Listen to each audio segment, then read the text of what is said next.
Hi, guys. Welcome to Behind the Point. I'm here with Pastor Jeff. And say hi to everybody. Hi. Good morning, guys. Hope you guys have had a great weekend so far. We are actually recording in the middle of the afternoon. It is Sunday afternoon, right after the noon service, but Yep. you guys won't hear this till tomorrow.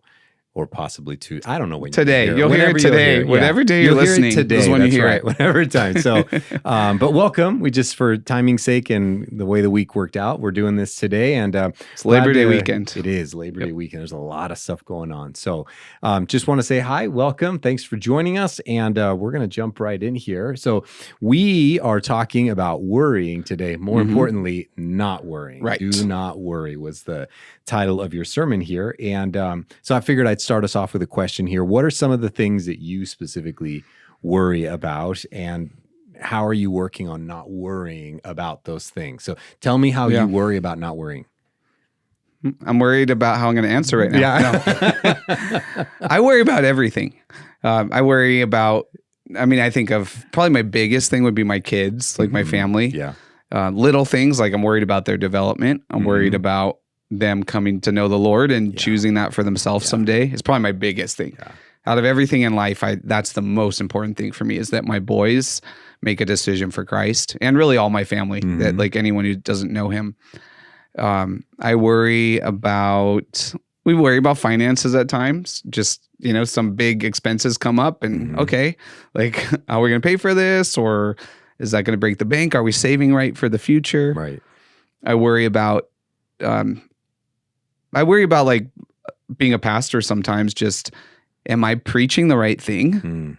Am I, did I communicate effectively what the gospel says, what the Bible says?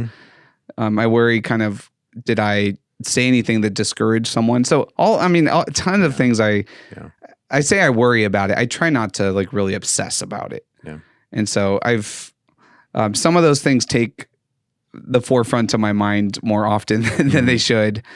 What was the question though? So would you? What am I doing to not worry now? Not worry about. I think you just kind of answered that by saying making a distinction between worrying and obsessing about. So, and I'll confess, there's seasons like one of my things in the sermon was we worry when it's election season. I've had times when that's just been, I've been so inundated with it. And it's like, if my candidate doesn't win or this law passes, I'm worried about this or that.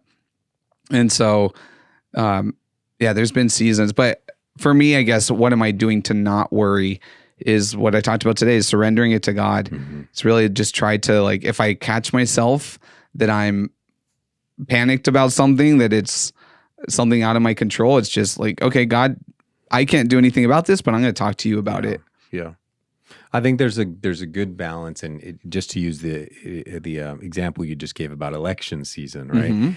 I think of it, if your candidate doesn't win, what are you gonna do? Right. Like, there's not move to much Canada. You can't, there you go. Move to Canada. Ireland. You can. The point is, as Christians, what we do is, if, for example, if our candidate does not win, we simply leave it in the hands of God. And we say, I'm going to trust you. And that's cool. That is the corollary to worry. If you're not worried about something, it's because you trust a greater system. You're trusting, even if it doesn't look, the way you expected it to, you're still trusting on that. So that's cool. And especially particular with the stuff you mentioned there, I think I would entirely echo all of those same concerns. You have no idea how much I'm worried that I'm going to go up there one Sunday and say something wildly heretical. Sure. On accident or something comes out. On accident, of course. But it's, that's a terrifying deal. And to worry about all that stuff, of course, I worry about my kids every single day. But it's hard not to, it's hard. Sure. It's okay to worry, but don't obsess about it. Exactly. I really like that distinction. So, but hey, I heard a really good sermon that tells me what not to do. Okay. And what to do with worry. So let's talk about that today. Aww, you're like Craig Rochelle. Craig Rochelle did a great job. I thought it was mine. That's awkward. No. All right. So you gave us 3 points of what worry does not do. And I really liked the way you set this up. So you said worry does not remove the problem. And of course, we're continuing through Matthew chapter 6. We're closing it out, actually. And the verse that you used for this is Matthew 6:25 through 27. Bottom line, it says, don't worry. Trust God. Look at all these amazing things that he does. Trust God. And then it's almost rhetorically says, And if you don't listen and you do continue to worry, what is it going to benefit you? Are you going to add even a second more to your life, a single hour to your life by worrying? I love the sort of the rhetorical element that Christ adds there. And so you also gave this example of Jesus feeding the 5,000. You said that by worrying, it didn't remove the problem. He was still confronted, both him and his disciples were confronted with these thousands of people that needed to be fed. And I appreciated you explain that it's very likely more than the 5,000, right, with women and children. So God ultimately resolved the problem, and the disciples gave God what they had, which was their concern. So the question here is, can you share with us an example? Can you give us a time of what this looks like in your own life? Or even if you don't have one in yours in particular, in principle, what does that look like to still be confronted with a problem and how to overcome that worry? Yeah. I mean, there's problems that come about all the time that are beyond me. I mean, I'll think in just confess in the counseling room as pastors, we're not licensed therapists. Right. And we say that. We try to tell families that I'm not a licensed counselor, but I'm a pastor, so I do give spiritual counsel and some guidance. I think guidance is almost the better word. Principles. Yeah. But sometimes people come in with such messy problems that my mind at moments is overwhelmed. Right. Where do I begin? Right. Like, I'm worried, am I going to give them the right advice or right guidance, to go in the right direction? And so sometimes, like, in those moments, I worry, but then I give it over to God. God, help me to say what I need to say. Help me to have insight in that moment. So it's really praying for wisdom sometimes in the moment. God, give me wisdom. How do I guide these people in this moment right now? Yeah. Some other things like worrying and giving what I have to God would be, I would say, in like finances. Carrie and I really try to practice faithfully tithing and, giving our offering to God. And there's some seasons where we're like, I think we're spending more than we're making. And thankfully, like, we've saved and done some stuff to help offset that. Yeah. And but it's like there's some seasons it's like, oh, kids are starting up school again and we're paying for preschool for our youngest. And we just had appliances we bought and, these other things came up. And we're like, okay, and we went on a vacation or something. And so it's like, oh man, this year, are we going into debt or anything? But giving it over to God is like, okay, God, we're going to continue to be faithful. We're going to be as wise as we can. We ask for wisdom. Okay, are there areas we could cut back? How are we going to offset this? But we really haven't like obsessed about finances where we're like just checking our bank accounts constantly or our funds or whatever. Like, is it going up? Is the stock market going up or down? We just really have, to our best ability, lived as practically as we can, surrender the rest to God, and He's always provided for us. And then to the point of like that, don't be anxious about anything, but in every situation by prayer, petition, and thanksgiving. Like, I think of thanking God for what He has done is always such a great reminder. He's always pulled us through. Well, now you mentioned, if I can ask a clarifying question there. Sure. You, at some point in your sermon, you referenced, I don't remember if it was this point or point 2, but you referenced the statistics that 9 out of 10 things that we worry about don't ever come to pass. Yep. So can I ask this clarifying question? Is it possible that by worrying about a situation that kept it from coming to pass? So for example, I worry about... I see. Okay. I worried about my kids being safe, and so we took these precautions. Sure. Okay. And in that same thread, help maybe distinguish the difference between worrying and simply planning ahead. Okay. Yeah, that's great. Yeah. And similar to fear, there's a healthy fear. Okay. The fear of the Lord, right, is the beginning of wisdom. What does that mean? That we're panicked about God all the time? No, it means that we have a reverence for Him and we respect His power and authority. And so we live accordingly. We don't like just disrespect and disregard God. Healthy fears or worries, things like, okay, if it's raining, if it's pouring down rain, and let's say the roads are icy, my visibility is really bad, in that moment, a worry or a fear is going to cause me to focus on the road more than I normally would. Like I need to zoom in on the focus there to make sure that I'm safe. So I think that worry is I don't know if a symptom's the right word or something, but it's an alert that something might be off. Sure. And same with fear, right? Where it's like there's something in my environment or something in my situation that is concerning, red flag in my brain. Where it becomes a sin or it goes too far is when I'm hyper focused on it, and that disability. How do you say that? That disabilitates me. Is that the right word? Debilitates. Debilitates. That's a better way to say it. I'm like, that's not a real word. It debilitates me. Yeah. Let me make sure I get to what was the question? Sorry. The distinction between worrying, planning ahead. Is it possible that by worrying you prevent something from happening? Yeah, I think probably, if you're responding carefully, I'm sure, at times it might. If I'm worried about my kids, getting into trouble with another group of friends or something, and by that worry, I decide I'm not going to let my kids, I don't feel comfortable with them spending the night at their house or going to this party or, sure. Yeah, that might have prevented. But I think part of that is it's not worry that led to just I'm not acting, I'm not able to do something, or I'm taking the place of God because of that worry. That's just wisdom in parenting or wisdom in being aware of the environment around me. So would you add something to that, or maybe you could clarify it better? And the issue is I'm struggling with the dynamic there, because I hear you saying that that's just wise parenting, but I also think it's because it was wise parenting because you were worried. You saw a red flag that worried you, and you took the appropriate steps. Sure. And most of what you were saying today was worrying is not the way you ended your sermon at 7:45. You said it.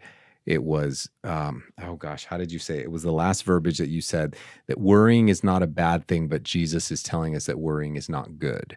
It was something along those lines. That the way you close it. Do you have it still? Your sermon pulled up? I'll pull it up.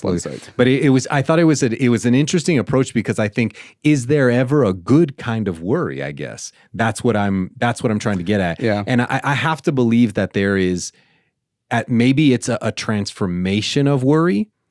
It's when you take the worry and you present it to the Lord, He returns it back to you as wisdom. Would that be a fair estimation of what happens? That, Lord, here's my worry. I think that's a great way of putting it. And He says, I got you. Look, turn on your parent antennas. Yes. This is a red flag that I need you to take. That would that be a fair estimation of how that? That's a great way of putting it. I should have had you preach this one. Well, it just makes me think, is there ever anything good? So here's what I said. It may be normal to worry. Normal, that's what it was. But according to Jesus, it's not a good idea. Okay. It's not good for us to live in it, I think, is the biggest thing. To live in the worry. Yeah. But yes, to surrender to God, He might pass that back for some kind of action in it. Yeah, exactly. Okay, the disciples, the feeding the 5,000. Jesus said, you feed them. Okay, what are we going to do? All we have. They brought it back to Jesus. Right. And then He did something with that. You go, and they were involved in that distributing of the bread. Yeah. You get people, I didn't finish more of the story of the feeding the 5,000, but He said, separate them into groups, right? Whatever that was, hundreds or 20s or whatever. And He said, organize the people into groups so we could distribute. Right. So it's like He took what they had, and then He gave them some instructions to be able to distribute that wisely. And so I think that's a great way to put it, that God, when we hand off our cares to Him, our worries, whatever it may be, then we need to listen to, okay, then God, what's my next thing? And is that just complete surrender? And there's a time for that. He may say, this is not for you to worry about. Yeah. When Jesus' disciples asked, when are all these things going to happen? When are you returning? For the day and hour, only the Father knows. Well, and I think that speaks back to your point that worry will never be what removes the problem. Yep. As we give that worry to the Lord ultimately will guide us in how to work through that problem. So He's the one who takes control. That's awesome. I love it. Okay.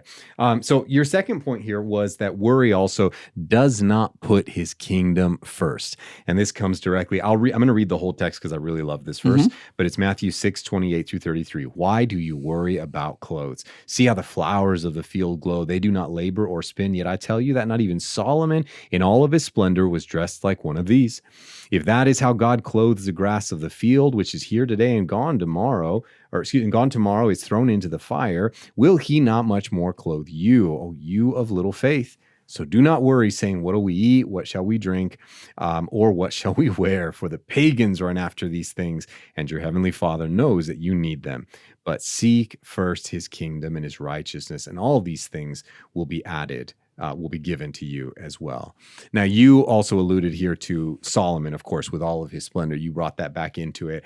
And for those who aren't familiar, if you missed the sermon, Solomon was David's son, ultimately become king after him, wisest man to ever live, wealthiest king to ever exist for all of Israel, but still failed miserably. And so the question is, if he is known to be the wisest king, why is he known to be the wisest king if he did not apply that wisdom to his own life? I think it's really the first part of his life is when he was exercising that wisdom, because he prays and asks God for wisdom. And what God says, God essentially gives him an opportunity through a dream to ask me for anything he wants. And I'll grant it for you. It's almost a genie wish kind of thing. He has the...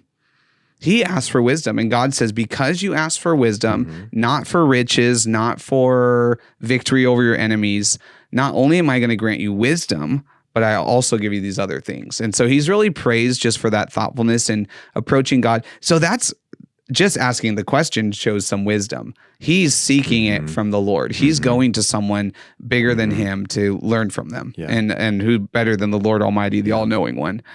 So I think at the beginning he does. It is kind of strange that in scripture, because it's like whoever recorded First Kings, they know how the story plays out, that Solomon ends up essentially the end of his life. He's going downhill more and more. He marries 1,000 women or whatever, 700 wives and 300 concubines or something like that. So disgusting. I mean, just thinking of how like awful that is. He does some things with his money that he shouldn't have, as far as like building up and taxing and some other things. I can't remember the exact rules that he breaks. It's right after as Rehoboam comes in, right? That they're told like he taxed this, he put which was God directed when the people came out of Exodus, and I think in Deuteronomy, as he was giving him the Israelites their laws to abide by. Solomon ends up essentially breaking that. So I guess there's kind of two arguments. One, he is the wisest person by worldly expectations and then fails miserably. Or the wisest reference is really just the beginning of his life. He was operating the kingdom. He did a lot to set up the kingdom for success. But then he has that shortcoming.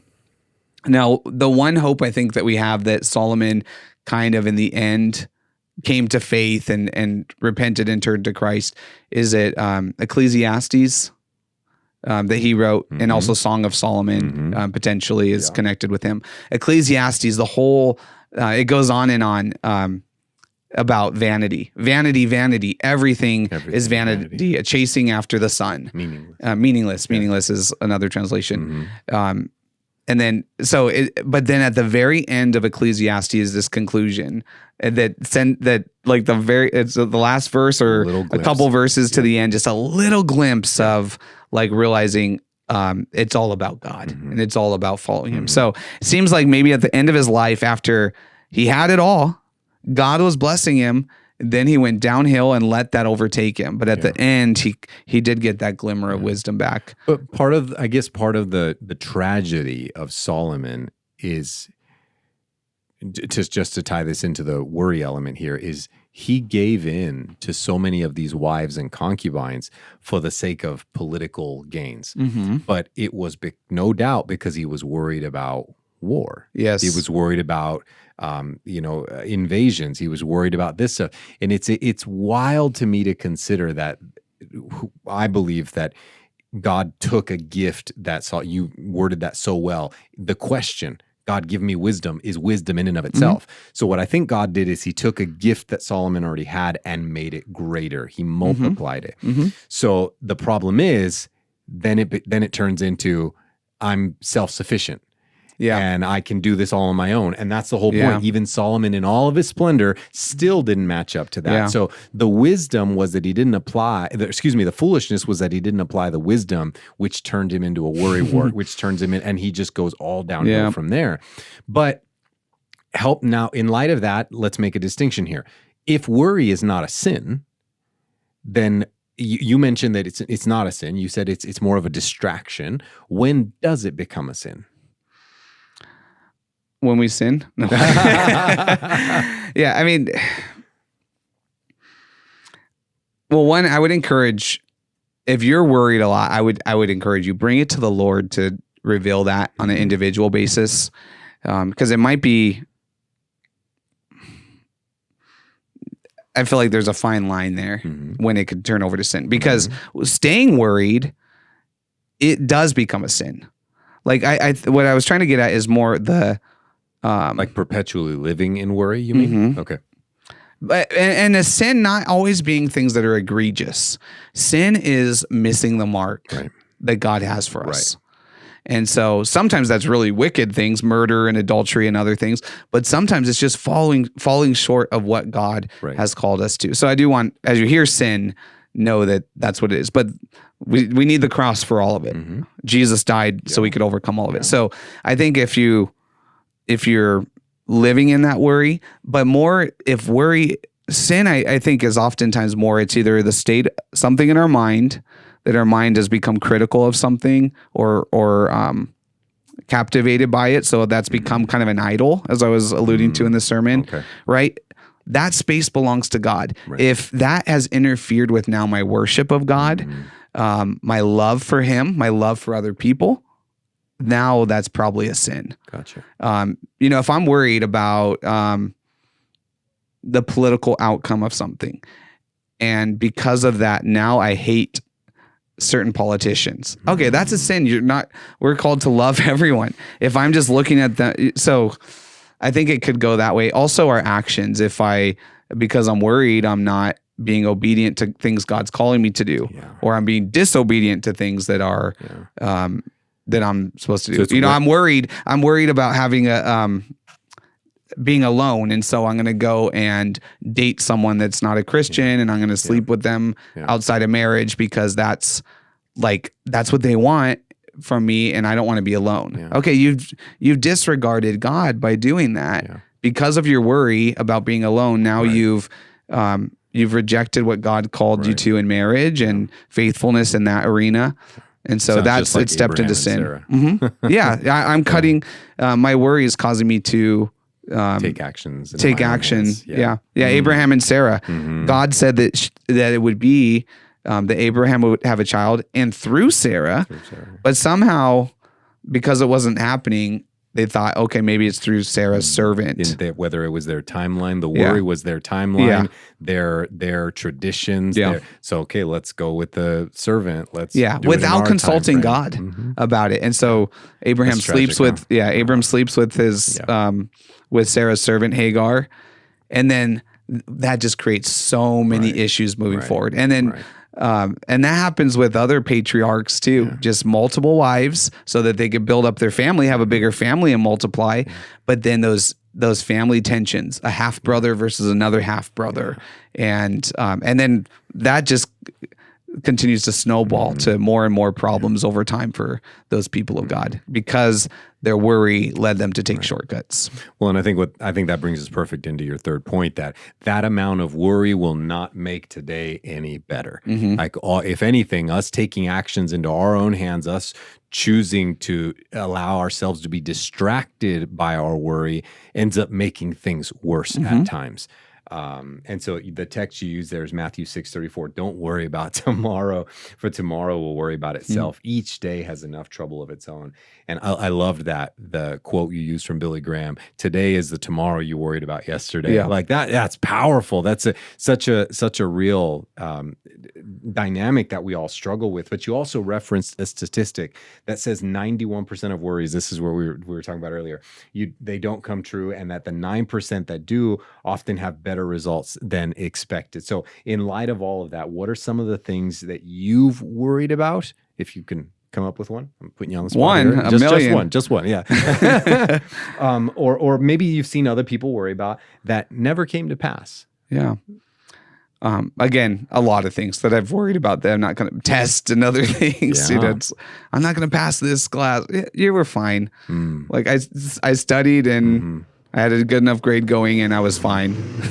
But one of the things when you asked something that didn't come to pass, I was so worried before getting hired here, before you called. So I interviewed with you and Dane was my first interview. Then I with you and Trevor.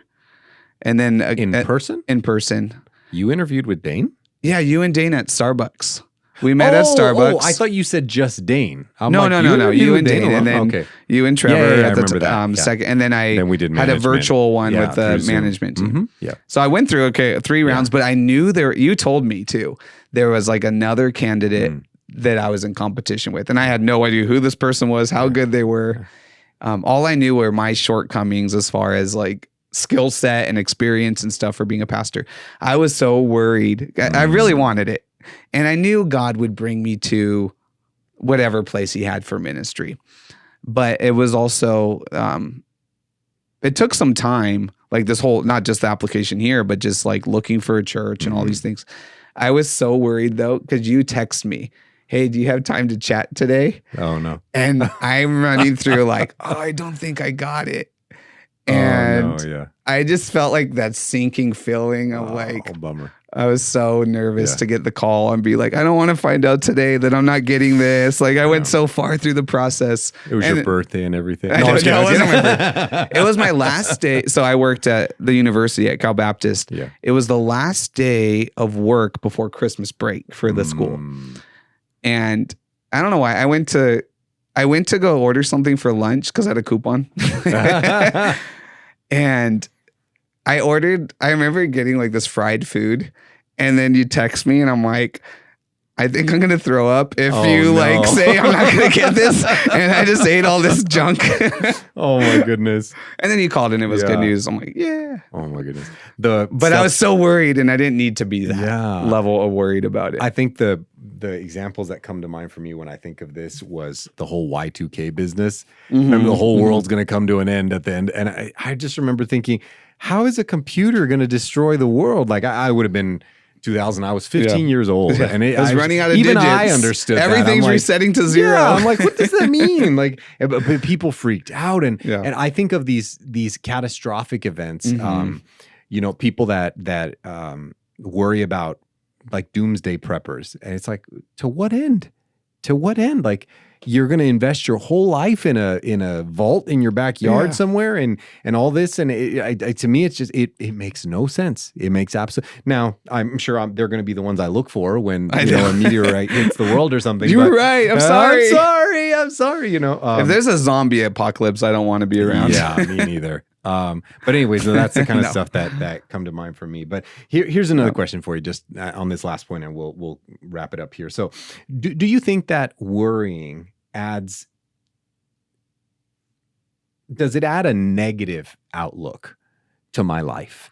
So there are people, for example, I know I just joked about them, but like, for example, doomsday preppers. Yeah. Or people that only ever see bad things. Oh, yeah. Now, it's, and I say that because it's something that I lightly struggle with, probably a little more than lightly. But if we come up with an idea, my brain, for whatever reason, sees the red flags first. I'm like, oh, but we have to do this. Wait, no, we can't because we have to do that. And I tend to see the red flags. Sure. I wouldn't say that I worry about them though, but I just see the the bumps in the road. Barriers. Do you think there's a distinction there though for those that worry? Does worrying add to their life a negative outlook on their life? Because I've met people that you say one thing to them and they're just like, oh no, I'm useless, or no, I'm no good, or no, I know this. And that's the kind of folks that to me they tend to be very negative. Yeah. Is that rooted in worry? I don't know if it's always rooted in worry. Like what you said, I don't think you do that out of worry. You're kind of a strategic thinker so you're like, that's a polite way of putting it. Thank you. But I mean, you could go too far with it where you're always negative, right? But I don't think you are. You're more like, okay, let's do this practically. Like we want to execute this and make it as good as possible. So let's poke holes in it. Yeah. Like that's a leadership approach. It's like, before we just do this thing and think everything's going to be awesome, right? Like let's be practical about it. And then we balance that out with the hopeful people. Some are always like, everything's great and optimistic. Right. Let's combine those with the like people that are a little bit more pessimistic and stuff. But as far as worry, there are people that worry. And yes, I do think that often adds to a negative just framing in their life, that it's like, they just think the worst is going to happen with everything. Yeah. And then there's some, and then that probably, if someone has like worry as a central part of their life, it could get to the point, and I have seen it in some, where it takes over everything. And so then there's like that, they're very like unhealthily self-conscious. Because they're worried, what do other people think about me? And what if I say this? Are they going to respond this way? And so it's just like that affects the interpersonal relationships and conversations and what they're doing socially. It affects how we relate to others and share the gospel. To me, it's like, I mean, I don't want to rabbit trail too much, but thinking about like some people with Revelation, they focus so much on all the scary stuff with it. Oh, sure. And it's like, and the Antichrist is coming and they're going to look exactly like this. And these things are going to happen in Europe and this and that. We don't know. And I don't mean to dismiss some views that have some of that stuff. I'm no expert on future prophecy and whatnot, but in the telling of it, I do have concerns when there's so much emphasis on all these scary and negative, when it's a book of hope. Right. Jesus wins. It's a reminder to be faithful. Right. And so it's like, we do that with a lot of different things. Like there's something beautiful and great happening, but we're missing it because we're so worried about these other elements.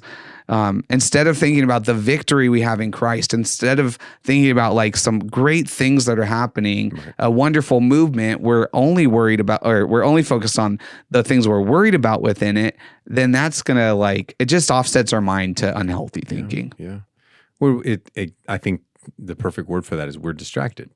Exactly what you mentioned and talked about all day today. Thank you. You gave me that word because I had tempted. But I think I liked the word distracted that you recommended. It works really well because we've lost sight of the hope, to stick with the Revelations analogy you're using. We've lost sight of the hope, and now we're distracted by all of these random concerns, and we totally lose sight, and that's tragic. How much worry can steal from us. So there's a practical there's things practical concerns. I'm thankful today that you brought up that we're praying for school safety in light of that event in Minneapolis, the Catholic school shooting. There's a healthy concern. Like we talk often about the safety of our church and preparing and making sure we have procedures in place should there ever be an incident, that we're praying. We're trying to disarm any concerns before it ever escalates. So we talk about that's a healthy concern, but we're not so worried that we panic about it. Like, oh my, we're going to start now. Everyone needs metal detectors to come into our building. We need, so it's like worry's going to go to an extreme thing that causes a barrier for others. Now, a bunch of people don't want to come to church because they don't want to go through metal detectors and all they're thinking about is shooting. So it's like we have to balance all those things, and then there's obsession, which you said earlier. Yes, precautions, wisdom, for setting up for success, for being safe in our life. And that was I try to emphasize that in the Jesus doesn't say don't care. Jesus doesn't say don't plan. I love that. That was really good. We should. Yeah. We should as a church set things in place to be safe. Mm-hmm. We need to eat healthy. Yeah. We need to do all these things. We need to be spiritually prepared for different seasons. Because otherwise, and then we hand it up to your God. responsibility at that point, yes, right? That's we neglect. Still have a role to play, but what Christ is calling us to is to still trust him in that process and not give in to worry. Yes. Yeah, that's great. Great point. Any closing thoughts? If not, don't worry. It's all right. That don't worry is my final thought. Just, I guess what I'll say is give yourself some grace. I worry. We all worry. Yeah. I don't ever want whatever we're talking about, anger or relationships or whatever. We all have shortcomings, and worry is one of those that a lot of us struggle with, myself included. It's I've had too many worries that I allowed to be a little bit more, was the word that I couldn't say earlier? Debilitating. Debilitating than I wanted it to be. Yeah. So have some grace. Jesus forgives you. Yeah. Jesus is willing to work with you with wherever you're at. And so just lean into him. If you've been a worrywart, just know that, recognize that, bring it to God, and see if he could help you to begin living in a way that you could be freed of that. And just like any other sin or addiction or anything, Jesus' death on the cross released those strongholds in our life. Right. There's power in the cross. There's power with his spirit. I believe anyone could be, if you're a worrier and that's your thing, then God can help you to break free from it and to live in a healthy way, a healthy mind, soul, and spirit. So absolutely. Okay. Well, hey, thanks for joining us today, guys. Thanks so much for a great word today. We are going to get ready for Encounter. Hope you guys made it. It's weird it's weird, like tense. Past Hope tense you time. made it. Hope you enjoyed it. It was a great No, I don't know. We're looking forward to it, but we got to get ready for that. So, hey, thanks for joining us today. Make sure you guys subscribe on Spotify, Apple Podcasts, through our church app. Don't forget, we're on YouTube as well. So make sure you like and subscribe those. Share the podcast with whoever you want. We look forward to continuing these conversations. Next week, we're talking about judging folks. That's always an interesting one. So thanks for joining us. Appreciate it. All right, guys, have a good day. Bye. God bless.